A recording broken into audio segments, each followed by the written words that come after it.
Option d'achat couverte.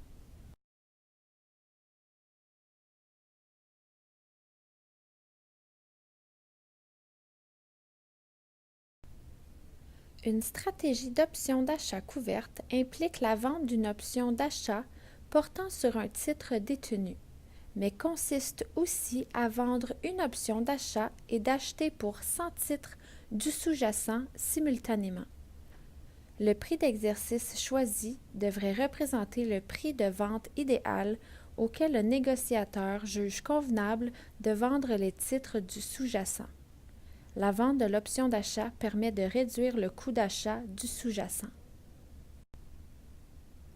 Pour construire une option d'achat couverte, il faut acheter 100 titres sous-jacents et vendre une option d'achat. Le négociateur qui utilise une option d'achat couverte prévoit que le cours du titre demeurera stable ou augmentera légèrement au moins jusqu'à l'échéance de l'option. Le ratio de cette stratégie est de 100 pour 1. Si on achète 100 actions, il faut alors vendre une option. Le gain maximal est représenté par l'écart entre le prix d'exercice et le prix d'achat du titre, plus la prime nette reçue. La perte maximale est limitée à l'écart entre le prix d'achat du titre et la prime nette reçue.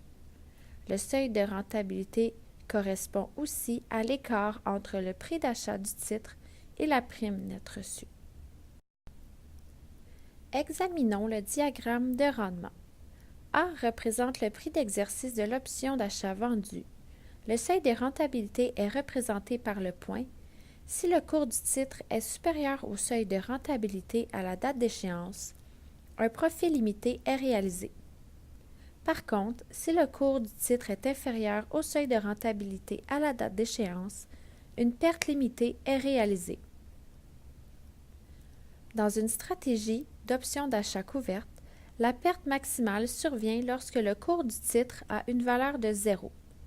Donc, le risque de cette stratégie est limité substantiellement. L'idéal est que le cours du titre soit près ou supérieur à la date d'échéance. Le profit se situe entre le seuil de rentabilité et A. En tant que négociateur, vous devez chercher une opération où le risque est le plus faible et le rendement le plus élevé. Voici un exemple sur Metro Inc., symbole boursier MRU. D'abord, vous achetez une quantité de 100 actions au prix de 42,13 chacune. Ensuite, vous vendez l'option d'achat dont le prix d'exercice est de 44 et touchez une prime de 60 sous. L'écart généré correspond à un coût de 41,53 $. Voyons maintenant l'analyse de risque. Le coût total est de 4 153 $.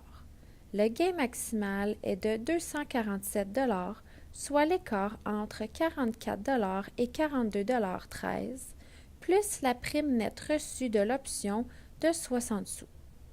La perte correspond à 4 153 $, soit le prix d'achat de l'action de 42,13 $, moins la prime reçue de l'option de 60 sous.